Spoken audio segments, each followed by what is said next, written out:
Hello, আসসালামু আলাইকুম। সব কেমন আছো? এই যে দেখো আমাদের ডুবে গেছে সব কিছু।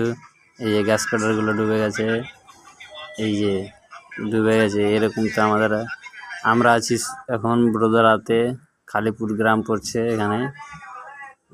এই যে গ্যান্ট্রিগুলো সব ডুবে গেছে। এই যে সামনে আমরা কাজ করছিলাম, জুম করছি দেখো। এই যে এটা কংক্রিট হতো আজকে, কংক্রিট হলো না, ডুবে গেছে। কিভাবে হবে বলো? এই যে গ্যাস কাটারগুলোর হাল দেখো কি হয়েছে। এই যে মুক্তার দ্বারা খালি আছে, এগুলো সেকমেটের ঝিঁক জ্বালিয়ে এগুলো আমরা কাজ করি। এই যে সামনে গিয়ে দেখা যায় তোমাদের কত জল, 1 হাঁটুর উপর জল হয়ে গেছে। এই যে দেখো, এই যে এই সাইডে আমাদের রুমগুলো আছে।